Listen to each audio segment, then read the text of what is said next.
Welcome to the first session in the Denison 2022 webinar series on a time of transformation, the Great Global Reassessment.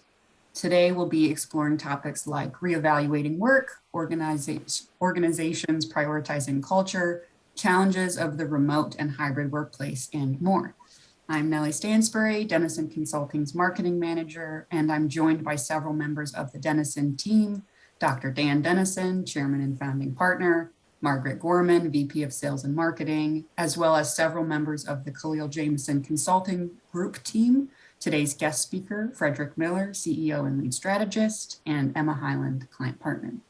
Before I overview the Denison firm and turn things over to our speakers, I'd like to encourage you all to utilize the chat feature below. It looks like several of you are doing so already, but please let us know where you're joining from and test out the functionality of that feature. Our teams will be monitoring your questions to pose to our speakers throughout the session and at the end of their discussion during Q&A. While many of you are likely familiar with Denison, I'd like to give a brief overview of our firm and what we do. Denison Consulting is a firm focused on large-scale culture transformation and leadership development, headquartered in Ann Arbor, Michigan, with a European office based out of Zurich, Switzerland.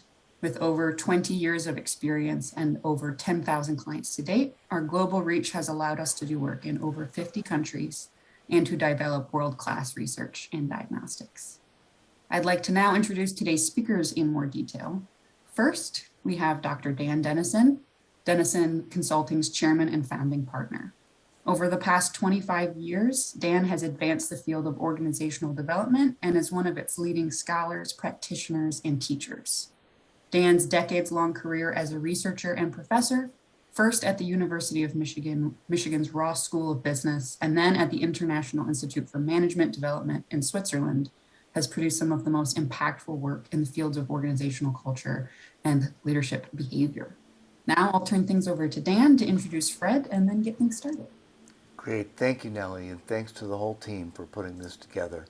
And really delighted to see you here this morning, this afternoon, this evening, wherever you are, and you see the notes, the chat notes popping from all over the world. Very, very exciting. Especially exciting to introduce our featured speaker for today, Fred Miller. And, you know, one of the words that pops up in Fred's bios here is the word legend. Fred became a legend at an early age.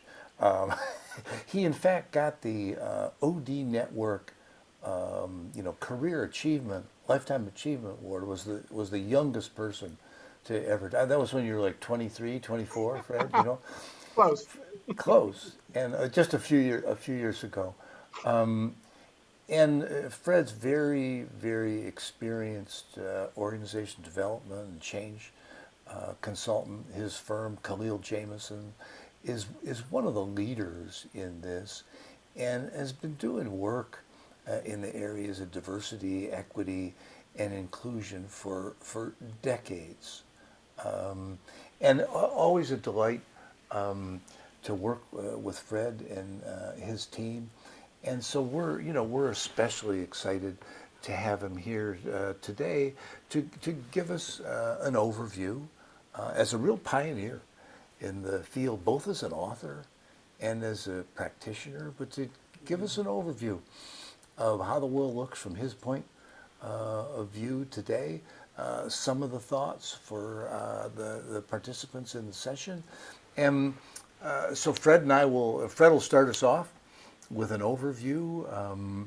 I'll ask some questions, but also please, all of our participants, let us know what's on your mind and what questions you have, because we also want to include those in our discussion. So let's get started and turn things over to Fred. Thank you, Fred, and welcome.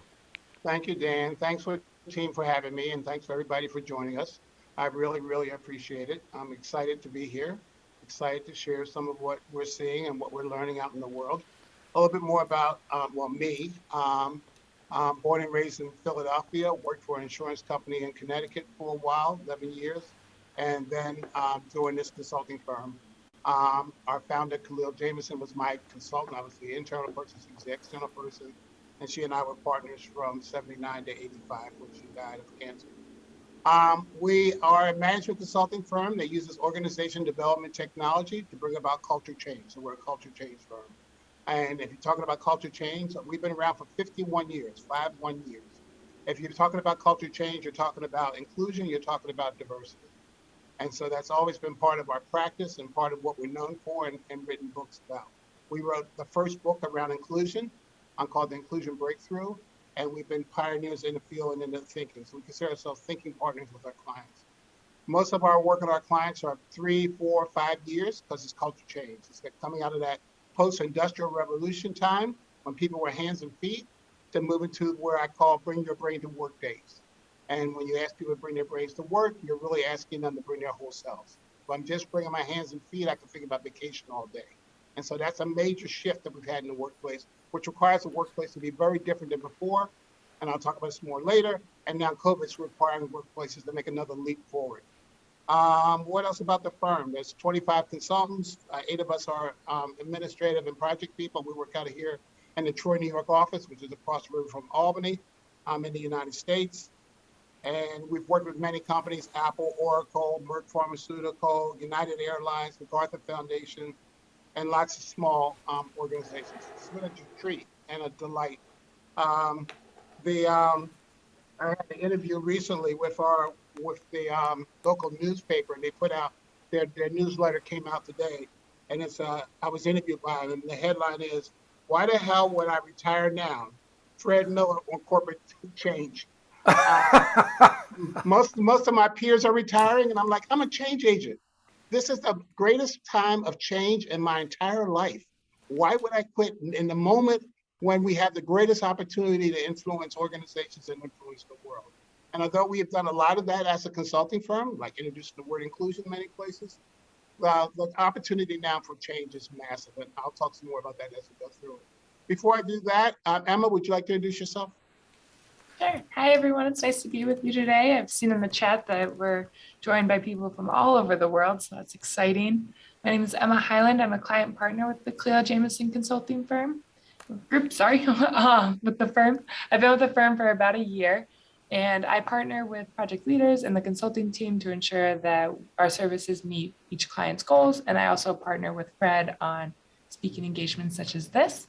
And it's exciting to be with you all today. We do want to encourage, if you could, and you have the capability to turn your cameras on. We do love to see smiling faces. So Fred, I'll turn it back over to you. Yeah, those smiling faces, or maybe not even smiling faces, but faces helps connect and feel present and feel joined. So join us by being on camera. Thank you for those who are doing that. Appreciate it. Okay, our overview, we're already doing the welcome. Things happening too and in organizations today. Just want to highlight 5 or 6 things that we see happening that are critical for organizations today and questions that they need to answer or things they need to address. Want to talk about time for transformation. It's time that we're in that's incredible transformation on this planet. And we'll have you in some small groups for just a few minutes. We'll have a small group to talk about that. Want to talk about some mindsets for creating the new we, how people are going to interact, how people are going to be together. So what does that new we look like? And then time for thoughts and reflections from you, and then we'll have closing. We want to encourage you to put comments in chat at any time. We really want to hear your thinking and support it. If you say something you like, let us know. Okay, so next slide. So here's just 4 things. It could probably be a list of 10 things. The first thing is the great reassessment. Where do I want to work? I had a former employee that I called up and said, "We're really busy. We really like you to come back." She said, "Oh, I loved working for you. I'm glad to come back." I said, "Great." She said, "I just wanted to let you know that I'm traveling across the country with my boyfriend and I'll just work from the road."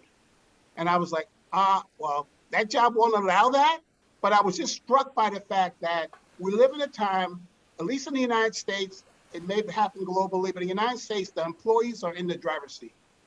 The employees are in the driver's seat. The organization that all of my life, the company's always, "Hey, take this job or leave it." I remember one senior leader having about 300 people in the room and said, "This is what I'm going to do. This is how I'm going to do it. This is why I'm going to do it. If you don't like it, leave, because 10 people are waiting for your job right now." No leader can say that. No leader can say, "Leave, and I won't have to fulfill this job in 2 years." I mean, we're in this funny spot. where employees in many places, again, I'm curious about the United States, are driving the conversation. When I want to work, what hours I want to work, what's going to make sense to me, what works for me as the employee. And then, do I really want to work? Why? Am I willing to work for less money? Am I willing to work for less hours? Am I what I want to negotiate? I, the employee, want to negotiate. And know what? The employer doesn't have a ton of latitude. If you want top talent, I keep saying to all our clients, they need a chief retention officer. Because if you want top talent, you're going to have to work really hard to keep that top talent, more so than ever before. As far as I'm concerned, if they're in the organization, they should be top talent, or maybe you should, maybe you haven't developed them the way you need to develop them. So the great reassessment, 5-day office schedule is there. Client recently I was talking with last week, and he was saying, well, we're trying to decide about how many, when people come back to work, how many days we want to have them in the office, and maybe just 4, I don't know. So, what? And he said, we're thinking about it. I said, every moment you're thinking about it, people are making their decision. Every week you go by and say, we haven't decided whether we're going to have you come in for 1 day, for 5 days or 4 days. People are making their decision right now. And the longer you wait, the narrower that gets. If you had talked to people a year and a half ago and said, we're going to have 1 day a week where you don't come in the office, a lot of people would say, great, that's good. Now we're like, we want you to come in the office for 3 days a week. And people going, 3 days? That's a lot. I was thinking maybe 1 or never. So we're in this incredible period of time when the 5-day week, and again, I don't know if that's global, but clearly in the United States, the 5-day week is dead. And that's hard on manufacturers. How do you make manufacturing work with people not having that kind of rotation and that kind of thing? I don't think we've figured that out yet. But hybrid and remote will rule. How many days a week and how people work that out. But that's a major. This, we're going from a time when if the boss couldn't see the employee, the boss assumed the person wasn't working. That's the way it used to be. And now it's like, I don't see them at all. I got to manage to results. I got to manage to output. I can't manage to sightseeing them. It's all about the culture. The culture. How do we create these cultures that are critical? How do we get people to think more about we than I? How do we get the cultures, the organizations to be higher performing? I say to our clients all the time, if you're not growing, if you're not better today than you were yesterday, you're losing. Because competition, I tease our clients sometimes, like, somebody's in a garage right now trying to put you out of business. If you're not growing and developing and making yourself better, you are losing the game and you won't be here. Inclusion, critical. I haven't met anybody who doesn't feel like they want to be included, even that hermit in the corner wouldn't mind being said hi to once every decade. So how do we have the inclusion we have? And the world's diverse. I always tease, but my daughter's friends growing up were identical twins. Identical twins are not identical. So even identical twins are not identical. So identical twins bring diversity when they interact with one another. So when we talk about diversity, we can't have it be narrow around this color or that gender or whatever. Diversity is what human beings are. And the question is, how do we bring all that together? And then finally, number 4, and like I said, this list could be a lot longer, is a change in value proposition. People know they can't count on companies and jobs for life. They can't count on companies always having them employed. What they want is, how do I increase my skills so that I have more skills when I lead this organization than when I came in? And that my portfolio of skills are enhanced so I'm more and more competitive and more job acceptable out in the workplace. And that means one size does not fit all, which is going to be a trauma for a lot of HR functions. Because historically, it's been one size fits all in HR. And that's gone. It's just gone. You got employees, got leverage, so they can say, I don't want that benefits plan. I want this. I don't want that days a week. I want to work this days a week. And if this person is seen as a high performer, you got no choice. So that's all. This is like a seismic ground shift that we're going to be going through. It's just starting. Like we're in, if you think about, whatever sport you are or whatever thing or a journey, and it's a marathon, we're probably in mile 5. So we got a lot going to happen over the next several years. Next slide. So I'm going to talk a little bit about the transformation that we see going on and we're experiencing in our clients, kind of the great reassessment. Next slide. So we are in a paradigm shift. clear and simple. Joel Barker did not invent the word paradigm shift, but he talked a lot about it, Joel Barker. And he said, when a paradigm shifts, everything goes back to zero. When a paradigm shifts, everything goes back to zero. Everything now is upside down, left, right, left, different. And here in Troy, New York, where I lived during the pandemic, the most important people were people who were doing sanitation and the bus drivers. And our clients, a lot of our clients, when the pandemic hit, they sent their executives home. But the people who were in the manufacturing floor, they couldn't afford to have them go home. They were essential. The executives were actually expendable. But the people on the shop floor were totally needed and critical for the success of the enterprise. Things are upside down. We're in a major paradigm shift. Next. The Black Lives Matter movement was real. It's still there. It's quieter now. But I will tell you, in the United States, historically Black colleges are getting money like they've never had before in their history. Mm-hmm. People are donating to them. They're getting millions and millions of dollars. They organizations are trying to utilize their employees. So that's changing. I think the whole thing with George Floyd that happened in the United States had a lot of Black people thinking about, who am I? What do I want to do? How do I want to value my life? And how do I want other people to value me? And so a lot of people call this a third Reconstruction. And in many ways it is. The first was around Lincoln and the slaves in the United States. The second was when the civil rights laws happened in the United States. And this is the third Reconstruction. And it's major. It feels quiet, but it is happening. And that influx of money to historically Black colleges is a major thing that's going to create a whole different generation of African Americans and other people of color looking at the world. Next. There's a lot on this one. I'll just talk about a couple. I think the one I'll talk about is cancel culture. So net, I'm against cancel culture. Are there things that people do that deserve to be canceled? Absolutely. And for those things, they should be canceled. But we can't make our whole culture cancel culture. You can't have cancel culture and a learning culture. They don't go together. So if you want to have learning, you can't say you made a mistake, you're fired. You made a mistake and we're going to ostracize you. You made a mistake and you're the worst person on earth. And so our organizations, in this time of change and transition, we need to be able to have people learning. And if you're learning, you're going to make mistakes. If you're going to make a mistake, we can't have you make a mistake and one strike, you're out. We can't have one strike games. So that cancel culture thing is really problematic, but every day in the United States on TV, you hear somebody getting canceled out. And I'm like, oh my God, no, this is the wrong direction to go. And this is the wrong thing to do. Yes, if they do something really bad, cancel them, absolutely. But if they make a mistake, I say the wrong word, I call somebody the wrong word, I do something that's half dumb. That's a learning opportunity. It's not a cancel opportunity. So we have a big challenge about that. I know in the United States, my hunch is some of that might be around the world. You got gender identity, which people are learning how to manage the fact of going from, a man and woman, and everybody's identity is related to that, to what somebody talked about as a whole cosmos of identities that people have and express. Next slide. Lots of things here. I already talked about the great relocation. I talked about the great resignation, digital life, more and more digital. I keep saying to people, in about 5 years, we're all going to have a personal robot going around with us. It's probably be on our watch, right? That will be with us, and they'll be in every meeting, and they'll be saying, hey, Fred, that comment you just made, you made yesterday. Oh, Fred, that comment you made was really, that's not your smartest comment. Fred, remember what you said yesterday about that now? Say that now. We're going to have a partner in our lives, and we're going to have a lot of robots doing a lot of things. How are we going to interface human and robots? That's a big change and transition that we're going to have to go through.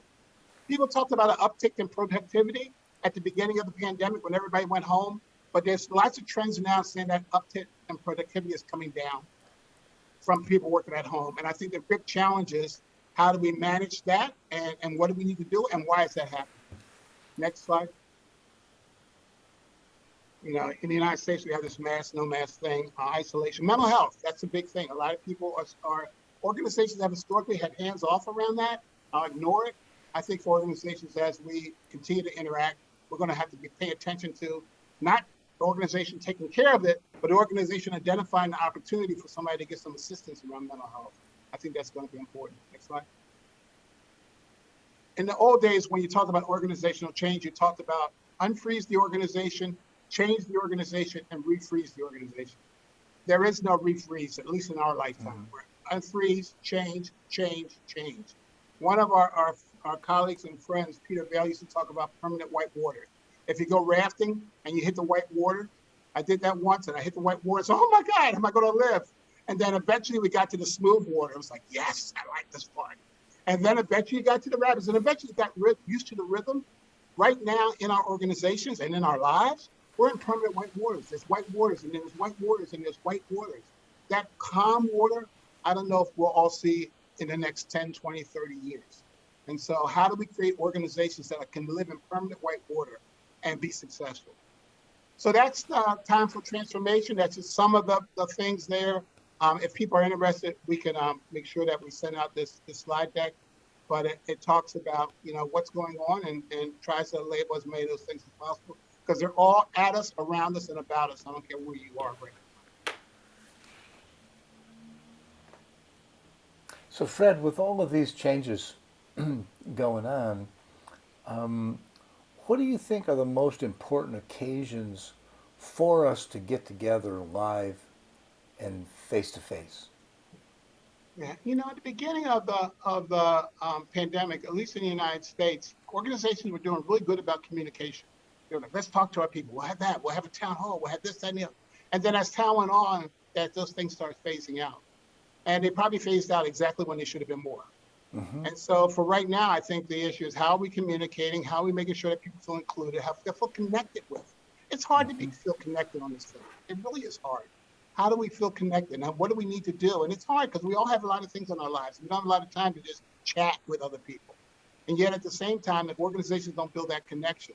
And I think that organizations, for many, at least once periodically have to come together and people have to be. You can't create culture on Zoom. You can't create culture on these things. You got to periodically come together. And maybe once a year we come together for 3 days or 4 days. Maybe that's it. But some coming to human beings. Humans are social animals. If a baby is not touched, the baby will die. Right. If we as human beings, maybe we won't die for no touch, but we'll surely be shrivel up if we have no recognition of we're alive. And so we got to have that kind of human interaction. And I think it's just critical. We don't need a ton of it, but we need some of it. And you can't be a leader if you don't connect. And figuring out how you connect with the situation that you're dealt. That's something I see a lot of leaders struggling with these days, but some of them doing breakthrough things that are really, really fantastic learning. I joke with the leaders that I work with and say, there's tons and tons and tons of leadership books, tons. Not one of them, not one of all the books written on earth say a leader is somebody who goes to meetings all the time. There's not one book that says a leader is somebody who goes to meetings all the time. And what do most of the leaders do? Go to meetings all the time. All the time. We got to change that. We have to change that. You're leading means interact. Sure, do you have to go to meetings sometimes? Of course. But leading means being with the people you're leading or thinking about the people you're leading or being up on the mountaintop or being on the horse in front. But it's something about interacting with people. It's part of the definition of leader. Leader is not synonymous with meetings. But in most organizations, that's all people see. There's our leaders that go into that meeting. And then the same people go into the same room to solve every problem like they're the wisest people and they know all the answers. One person, somebody said, I know we're being successful as an organization when I don't see the same people going into that room to solve all our problems. And when they start having a different group of people and different people mixing it up going in there, I know we'll be progressing as an organization. Let's go to the next slide, and I think we're going to breakouts. Yeah. Now, is there anything in chat that you want to bring up? Not a ton. If you have a thought or reflection or yes or good or helpful, just be sure to put that in chat so get some energy flowing here. We're going to put you in small groups for about 10 minutes. Which one or two are most impactful of the things that I talked about? And Emma, we'll have those in their breakouts. So you'll see that chart when you're in the breakout. And then which change is happening in society and in organizations do you need to discuss more in your organization or with a client or clients? So as you think about all that's going on, what if you could have the opportunity or had the space, what would you want to talk more about with the leaders you're interacting with, or the people you're interacting with, or the organizations you're working with of the organization you're in? What are they? What if they understood more would better position them to be successful going forward?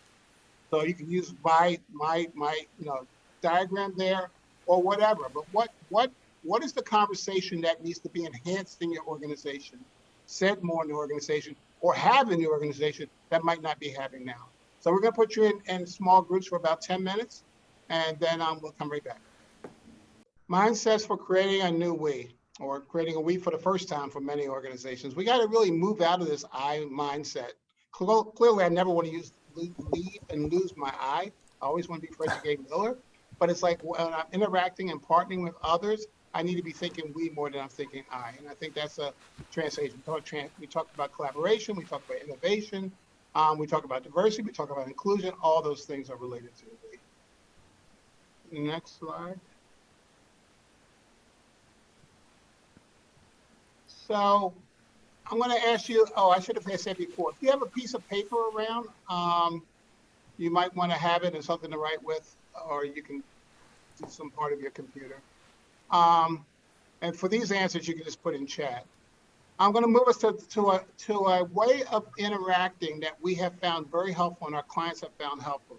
And I just want to talk a little bit about a couple of questions, have you answer a couple of questions, talk a little bit about how we got there, and then give you some more information about it. But we think it's a game changer in most organizations. So I'd like to start with, think of a time when you felt someone was interacting with you or approaching you in a judging mode. They were approaching with you, they were interacting with you in a judging mode. What were your thoughts, feelings, and reactions? You don't need to split those things out. Just put some things in chat about what did you feel, what did you think, what were your reactions when somebody has or when somebody does approach you in a judging mode. Defensive. Feeling misunderstood, unseen. What are you feeling? What are you thinking? How are you reacting? Sad. Hurt. Shut down, not productive. Put on guard, not connected, not enough. Excellent. Fearful. Okay, I'm going to move us for the sake of time, but I appreciate, thank you for responding to those. Now I want you to shift some, not so fast, Emma. I want you to shift some from the judging mode. I want you to talk about what happens when you feel like somebody's put you in a joining mode. So the question is, think of a time when you felt someone was interacting with you in a joining mode. What were some of your thoughts, feelings, and reactions? They're approaching you, the interaction, you feel like they're joining you. Invited, valued, open, grateful, valued, engaged, togetherness, comfortable. You can repeat the word that somebody else has said: warm, energized, creative, opening up, hopeful, love it, loved, yes, connected, yeah, connected, excited to collaborate, valued, wonderful, joining. Thank you. And you can keep putting words there. It's all good at words. So the question is, which one of those two organizations do you want to be a part of? That judging organization or that joining organization? This came about when my business partner and I, since retired, Judith Katz, were doing some work with a group of people in Merck. And there's a group of people, we have been in Merck for about 2 or 3 years. And we brought people together from all over the world. So it was about 50, 60 people from all over the world. And she was getting ready to present and start our session, probably just saying hello. And she felt a lot of anxiety. And she was like, God, why am I feeling so anxious? I know these people. I know they like me. I know they want to be supportive, but I'm feeling anxious. And then as she got clear about what was going on, she said to them, as we began, I was feeling very anxious as we began this process.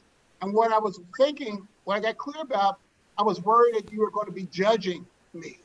And they said, we do that all the time. That's what we do. People get in front of us, people present, and we judge them. And it started us on a track several years ago of thinking about this judging and joining thing. And thinking about the fact that often in organizations, people are judging one another and not joining one another. And so then we were getting ready to do, we were having a design meeting with a client internally. And he was going to give a presentation that day in front of his peers, 50 or 60 peers. And he said, I didn't sleep last night. My stomach was upset all that night. I'm really nervous. And what is that all about? You're going to be in front of your colleagues. He says, yeah, but they're going to be looking for, where did I make a mistake? Where did I not say something? What did I do wrong? Right. Did I make a mistake spell something wrong on the PowerPoint? And he was all anxious about all that. I'm like, wow. Because he felt like they were going to be judging him and not joining him. And it really got us thinking a lot about this judging and joining thing and how much that is in our organizations. You go before the senior leaders, you go before the board, and if you're thinking they're going to be judging me, then are you going to present your wildest idea, your most expensive idea, or are you going to present your safe idea? And most of the time, people are going to say, okay, how do I not make a mistake? How do I say something that they're not going to pick on or they're not going to find fault with? And so how much are we leaving on the table or outside the room when we make judging the mode of operating and what people are experiencing? And they're going to come into the room and say, I'm not going to do anything that's going to really upset them or make me look less than. And so we're not getting the joining in our organizations. We're not getting the brilliance of our organization. We talk about creativity. We talk about innovation. We talk about breakthroughs. Hard to have breakthroughs when everybody's trying to play it safe because they don't want to be judged. And so we really got to think about our organizations. And we've talked about this all over the world, in Singapore and Japan and China and the Netherlands and Europe and England, et cetera. It's almost the same thing, that a lot of times people have that judging mentality versus a joining mentality. Go to the next slide. So when we talk about judging behaviors, it's about the person. It's not about the issue. If some of you are familiar with Six Sigma, the thing that the way to get the root cause is to say why, the 5 whys. You have enough whys, you get the root cause. And many judging organizations, they ask the 5 who's. Who did it? Who did it? Who did it? Who did it? Who did it? And then we go after who did it.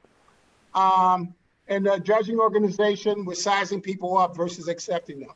I'm just not going to go through all of these. It's win-lose in the judging. It's win-win in the joining.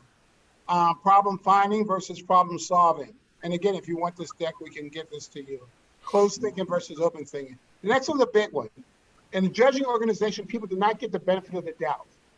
In a joining organization, people get the benefit of the doubt. That is critical to innovation, critical to feeling included, feeling like your difference is recognized, giving you the benefit of the doubt. I don't see it exactly the way you see it, but I'm going to listen to you. I'm going to try to take in what you're saying, and I'm going to try to understand it. That benefit of the doubt makes all the difference in the world. It has somebody give you more, not less. Holding on to the past. In 1912, you did this or you did that. And therefore, we're not going to let that person get promoted or look at that person favorably, because once upon a time, they did X, Y, or Z. So if you go down the judging path, you have people feel judged, they act smaller, and you get less out of them versus the joining path. So again, that's quick, and if it's helpful, we can say an article that we've written about this. Next slide. And there's things that we have to judge. I mean, we're fortunate that word judge gets used in a lot of different ways. So, a leader is paid to make assessments. We try to change it to the word assessment. Assessments about their people. Assessment against the standard, right? So there's times when judging is necessary. I like to call it assessing, so that we keep the judging word more in the context that we're using it in. Next slide. Emma, you want to pick it up here? Sure. Yeah. So we're going to ask you to do some annotating. For those of you who haven't done annotating in the past, if you go to the top of your screen, you should see something that says you are viewing Emma Hyland's screen. And if you click on that, or if you hover over that toolbar, there should be an option that says more, or if you click view options, there may be a little pencil icon that says annotate. You click that, another toolbar pops up and you get a whole bunch of different options. We ask that you hover over the stamp and you choose the star.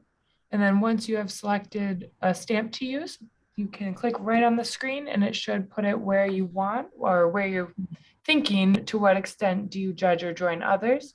And again, that's 0 points. So 0 going to the right is +1, +2 on joining. 0 going to the left is +1, +2 on judging. Just one mark. So one mark as you net out that scale. Where's the one place you would put yourself around judging or joining? Emma, can you say again the instruction again, please? Yep. And if it's easy, if you want to just drop your answer in the chat, I can mark it for you. But again, if you go to the top of your screen and it says you are viewing Emma Highland's screen, should be an option. It might be under more. Under view options, there might be a little pencil icon that says annotate. If you click that, another toolbar pops up. And if you hover over the stamp option, there should be a star icon. If you click that, you'll be able to click right on the screen and select where you want to place on a scale of judging adjoining +5 to +5. And also, if you have already selected an answer, if you just want to mark it down, write it on a piece of paper or somewhere on your computer that you can refer to later, we're going to go through 3 questions and we want to just have you all remember which one you said which number to. I'm getting some in the chat. Once you put the ones on from the chat, we'll move to the next Yep. question. Okay. So I'm going to clear the drawings and we'll move on to the next question. Did you get a picture? Did you take a screenshot? Yep. Okay.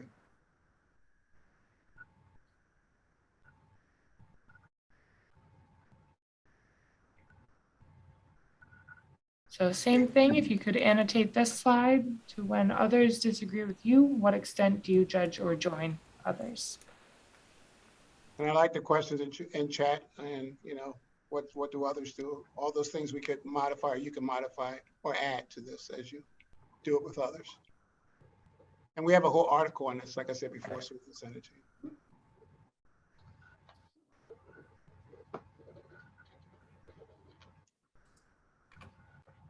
And if you have trouble annotating, just send it to Emma and she can put it in for you.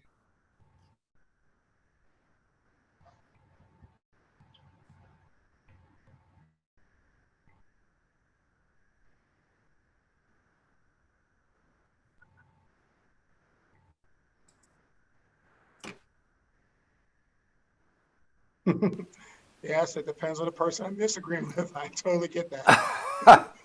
Net out, I always didn't say this time, but then do this based on a good day, not your perfect day, not when the TV camera's following you around and you're being your best self, but on a regular day or a good day. And I agree, net it out. We all differentiate around people, but just net it out for you. All right, so we're going to move on to the third question. To what extent is your organization's culture judging or joining? Or if you Same consult thing. to an organization, the organization you're consulting to or interacting with.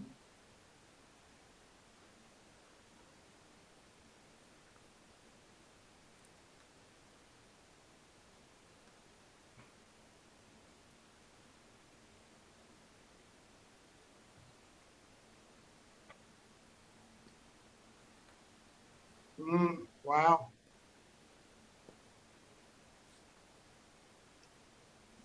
The skew of these scores for this question are not unusual for us. A lot of organizations are judging organizations. And the question is, what's the cost of that in the organization? And then how do we make it different? Cheer for those organizations that are joining, plus 4 and plus 3, plus 2. Yay, yay, yay for you. And how do you move up that scale? Okay, Emma, could you show this, the number, the first question 1 and question 2, and then we can go to the screen. I'll need 1 minute to do that, so.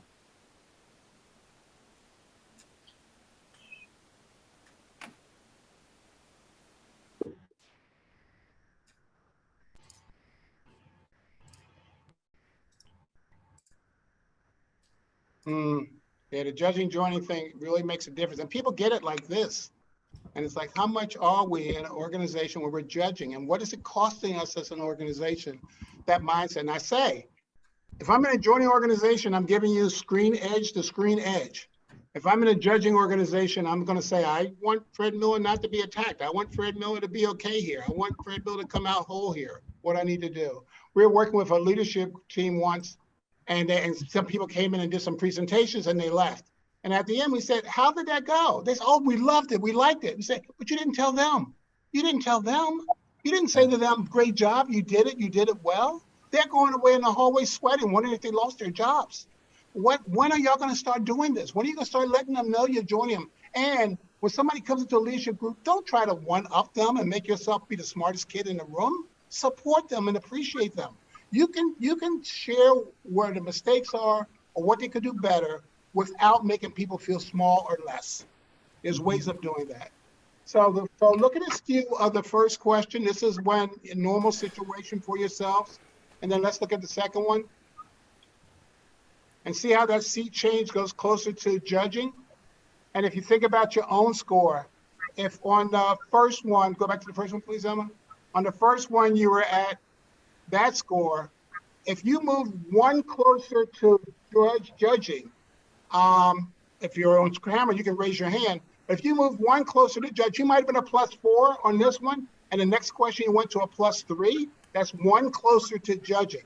So how many people found themselves moving closer to judging when it was conflict? Question 2. Can you see hands? So this is what we're seeing everywhere. I would say thank you, James. I would say that for 90%, 95% of the people, that when it's conflict, we move closer to judging. So in some ways that makes sense, but in other ways it's problematic. As we talk about diversity, as we talk about inclusion, if somebody disagrees with me and sees it differently than I do, and I give a signal that I like you less, or I agree with you less, or I appreciate you yet less, is that person going to keep giving that to me? Or are they going to try to form themselves in a way that they go get my disapproval? And if I'm the leader, or I'm a key colleague, or I'm a person that has a lot of influence in the group, and somebody suggests something, and I give them the signal, it might be just my eyebrow going up. It might not be I even say something, but somehow I've gone from, I'm joining you at a 4 level, and now I'm only joining you at a 3 level. People notice that. And when people notice that, it impacts them. Now, some people may come out and challenge. A lot of people go back and say, oh, I don't know what I did, but whatever I just did, disagree with Fred or see something different in him. He is not in the same place he was with me when it looked like I was agreeing with him. But this is a problem, because if we have diversity, we're going to have conflict. If we're going to have conflict, we have to find a way of having conflict be okay.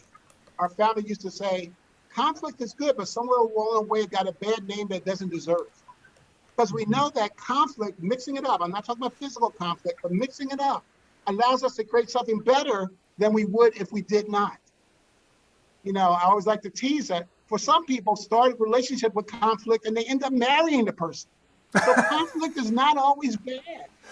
Conflict can lead to some wonderful things. But many times in our organization, that conflict leads us to separating, not coming together because we don't hang in with it. We don't work it. We don't appreciate it. We don't value it. And we don't hang in long enough to get to the resolution of it on the other side of it. So organizations have to develop more competencies around conflict. So we wanted to share that with you as just one model, one way of looking at it that we think is a game changer. A lot of our clients have this poster on the wall about judging and joining, and really push people to move to more joining in their organizations. So I know time is getting close to finish. I want to thank everybody from my point of view. This has been wonderful looking at your faces of those on camera, and those weren't on camera. That's all good. And thanks for participating in the polls, and thanks for being a part of this process. And, you know, collectively, we're going to make this world a better place. I have no doubt about that whatsoever. And Dan, I'll turn it back to you. Oh, thank you, Fred. And a short thank you at that, because let's take a minute or two for any questions that the participants want to pose here to wrap things up. Time for maybe one or two. Yeah, we've got a few questions and comments. Ty asked, to what extent is the tendency to join or judge also a personality characteristic as well as a cultural expectation at an organization? Yeah. I agree. I want to appreciate that. And I want to say there's a price for joining something. There's a price for being a part of things. None of us have joined a club or an association and we didn't have to exchange something. Once I was working with a senior leader and he was an introvert. And he was like, well, I don't like talking to people. And I like going down the hallway looking at machines versus at people. And da-da-da-da-da-da. I said, okay, let's get clear about this. You get the big paycheck, right? Yes. But that big paycheck means that you cannot only do things that are in your preference. That big paycheck means that you have to do some things that might not be your preference, but it's best for the organization. It's best for the team. And that's how I feel about some of this. So that's the we versus the I. So I want to honor our differences and what we bring to the table. And some of that's part of us and we need to keep. but some things we have to switch, change, or modify in order to create that we that's better than my I. That's great. Nellie, maybe time for one more, and then you can wrap us up. Yep, that sounds good. Some comments on, here's one from someone on our team, Raul, that it's about healthy and productive tensions. And he made the analogy like strings on a guitar when in tune, which I think is well said. Any thoughts on that, Fred and Dan? Yeah, Dan, you want to make a comment? Sure. No, go ahead, Fred. You're the man.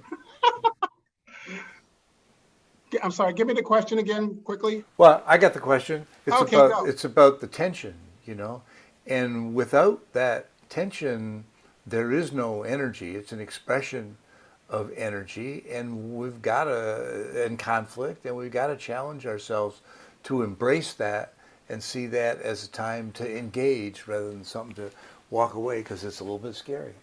I agree. You got to stay in tune. We got to bring joy into our organizations. We got to bring laughter into it. We had a client once, and as consultants, we would come in periodically, and we would meet somebody later on in the day, and we say, "Oh, we've been here all day." They say, "Oh, we knew you were here. We heard laughter." We got to bring laughter back in our organization. I mean, joy. Yeah, there's hard work and there's struggle and there's sometimes pain, but we also got to have the other part of life to it. So yes, that tight string may be there, but sometimes we got to play some beautiful music with that tight string, so that we can have the joy of human interaction, which should be joyous, not should be the hardest thing or the worst thing we happen every day. Yeah, and to get in tune, you got to really pay attention to that tension. I love that. Because if you just say, "Well, there's tension there, I don't like it," you'll never get into it. Right on. Thank you, Fred. Thank Fantastic, and thanks to everybody that joined us today. And Nellie, you want to wrap us up here in our last minute? I do. I want to share a few of our upcoming events with all of you. And again, thank all of you for joining. Our next webinar is on March 31st, where we'll be covering our global benchmark. And all of this information will be shared with you. Links to register, resources to overview, all of that will be shared, the presentation and the recording in the next few days by our team. We've also, we have announced the dates already, but we're super excited to announce that our global forum title and topic is on building culture and leadership for the future. And we now have registration, which is free, which we'll share with you and some more information on that. And then we have some upcoming certification workshops, one next week and the next in late April. But just wanted to thank everyone again for joining, and please reach out to any of our team member. I know Emma and Fred would be happy to answer any questions from their team if you have anything for them. But thank you all for your time and your participation. Thank you, everybody. Be safe out there. Be safe. Bye-bye. Everybody. Thanks, everybody. We'll see you soon.